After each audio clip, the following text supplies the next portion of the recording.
right, glad to have you. You're still watching Daybreak on Horizons, and it's time for the press preview. A first look at what's on the front pages of the papers. We started our sister publication, this day newspaper, on the front page as its headline. It has Wike's camp insists, I'll use Ouster, irreducible condition for peace. With some writers there, let's look at them. Demands to pick choice of successor, urges Mark to speak up since he's with chairman's resignation letter. Atiku paints gloomy picture of Nigeria, describes current statistics as grim, disappointing.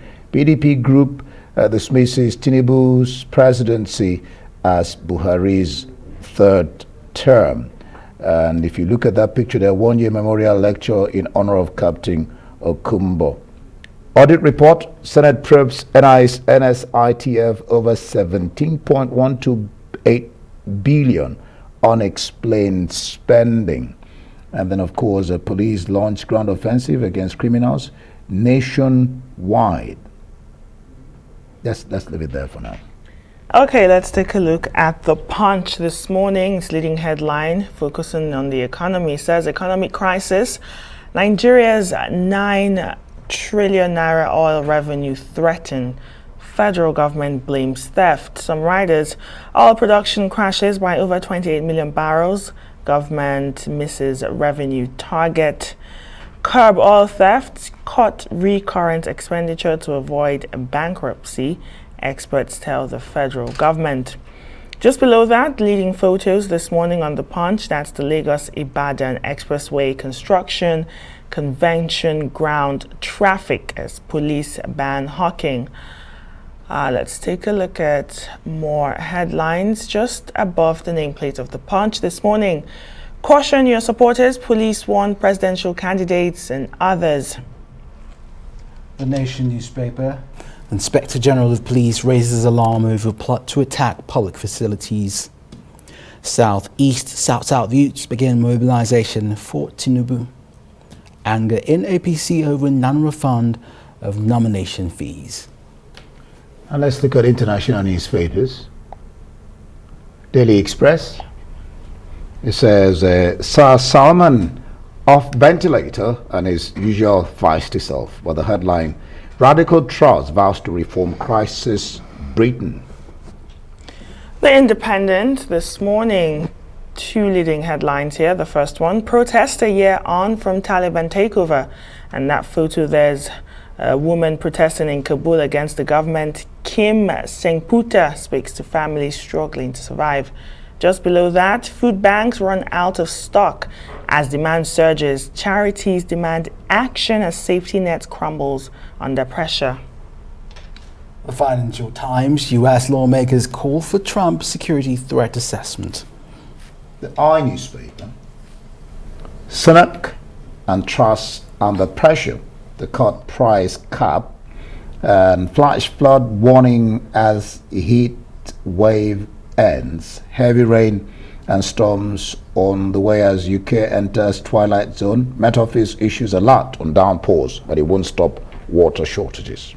And for the press preview, let's bring in Emmanuel Bello. Good morning, Emmanuel.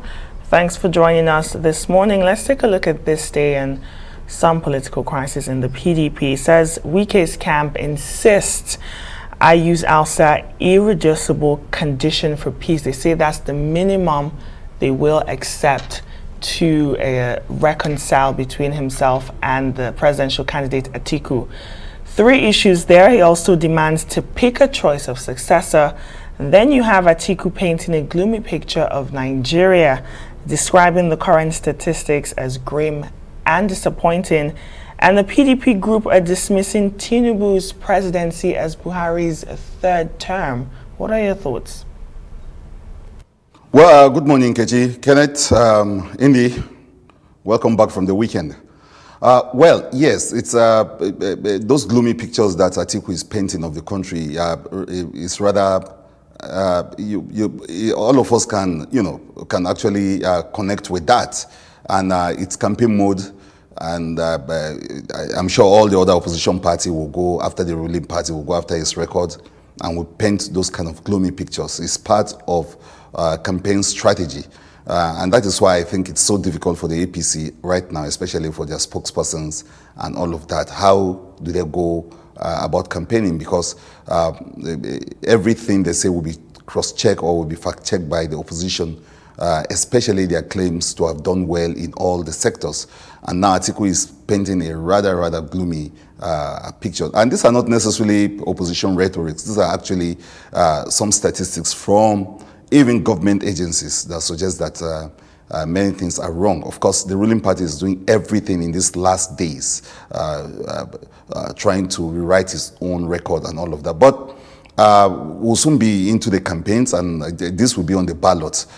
Those records will be on the ballot. Those statistics, those pictures that Atiku is painting will be part and parcel of campaign on the campaign issues, because it will be the other parties saying, "What have you done?" Of course, the big story there is Wike, and he's already said that, look, Ouster is the only thing that can pacify him. So is the sacrificial lamb, is the sacrifice that this God, Wike will be needing to be able to be at peace. If you want peace from him or from that shrine, then you have to take the sacrifice of Ayu there. But the party last week stood behind Ayu. As we go into their reconciliation meeting this week, it will be interesting to know how, whether they are going to actually sacrifice Ayu to make Wike, to pacify him. Emmanuel, in the APC, the workers are crying out anger over non-refund of nomination fees. If we recall, the president ordered that some of those millions and billions be returned to those who stepped down. And even the workers have been complaining that their salaries are coming in late. Yeah, and it's interesting that it's the Nation newspaper that actually carried that story. I'm sure it's in other places. And some people will say that, well, it's the Tinubu can fight back at the Moablai because of, Tinubu was never his initial idea of who should be the party flag bearer. But yes, there are issues within the secretariat itself, or within the party, especially as it relates to those nomination fee. Yeah, the president said, look, pay back everyone, because you can't lose an election and at the same time lose your monies. So the president, in his usual way, said, look, refund these monies. But that has not happened. And now the party, some of the party officials are saying that, look, there's money. The former, caretaker committee left money in that party. So why not paying staff the salary? So this also it's the focus now, or the searchlight is beaming on the national chairman, Abdullah Ademu, how he's able to paddle the ship of that party. So this story speaks to that, and the need to actually, as they go into election or into the campaigns, those aggrieved candidates who have lost elections, have lost money, you need to have them in one place. So that is what the story is talking about. It says IG raises alarm over plot to attack public facilities, and you see Southeast, South-Southeast youths begin mobilization for Tinubu furore over Muslim ticket unnecessary. And then 18 terminal operators owe the federal government $753 million, 1.61 billion naira. Those 3-year stories, you want to look at them. Those alarms are very important.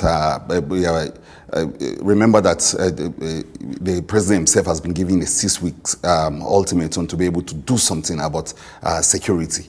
That's what seems to be the biggest issue right now, and security is taking the lead in what should be done. So the IG2 is weighing on that and saying that, look, there are plans. So they are raising all these alarms. It's not the first time we're hearing those kind of alarms going out, but the IG is raising a high-level alarm right now that there are plans to attack. So, and this is the bit of it that concerns many people, that, look, when you have these alarms, what are the proactive measures you put in place?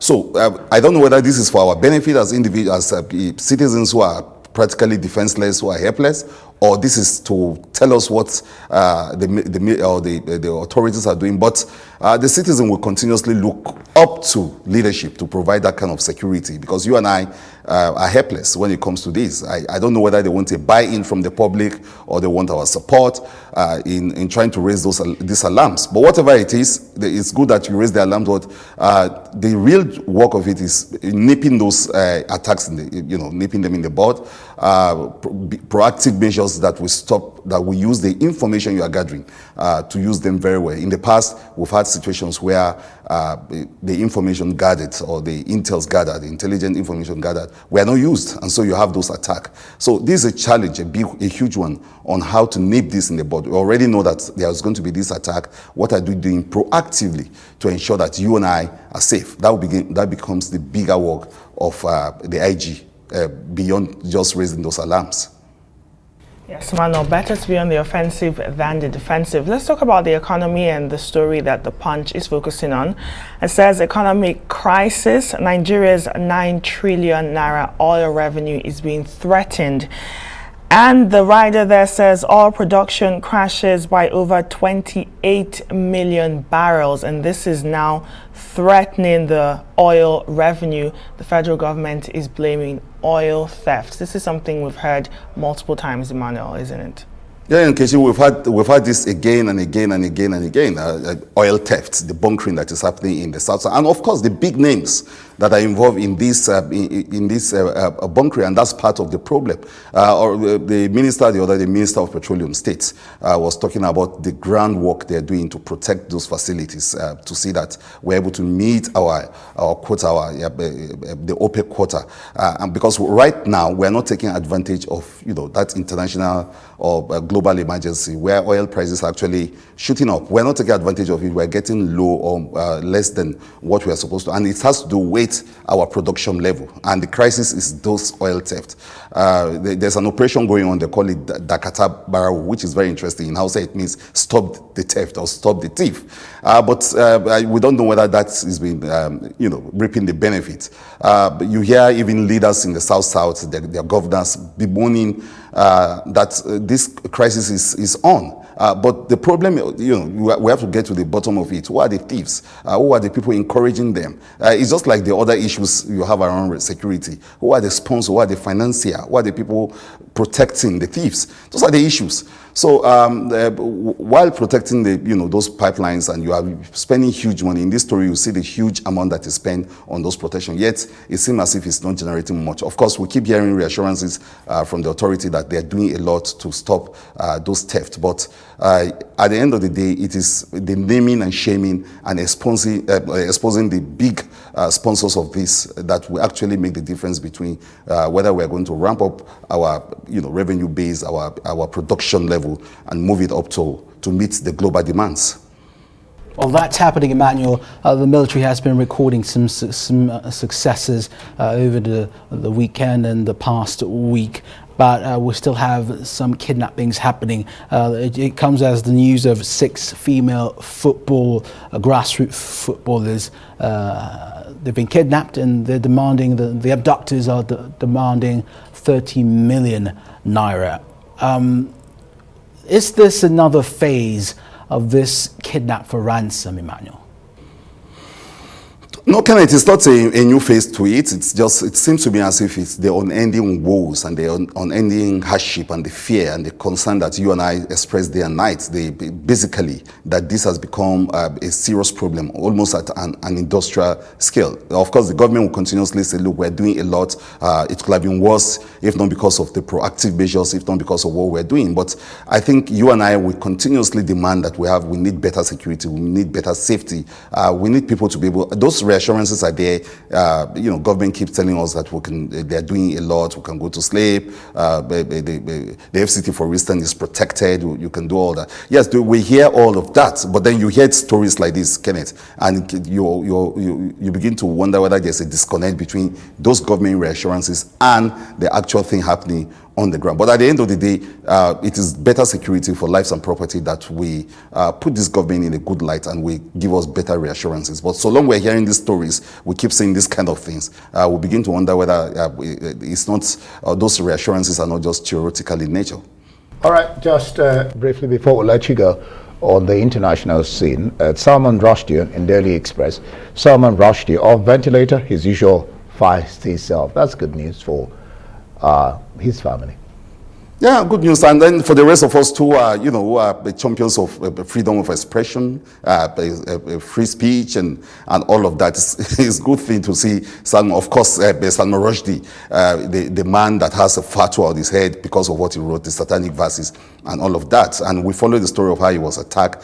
For his family, of course, yes, the relief for someone that sees himself as a champion of the free press and all of that. So the fact that he's out of that, and maybe it's time for him to actually also still again watch his back, because I think he became lax. The fatwa that's been sent, for his head, the fatwa means the decree for him to be killed or to die. It's not when, but of course, I think after some time he relaxed and thought that maybe he's free. So now that he's back to his fights himself, he needs to still probably watch his back. Thanks so much, man.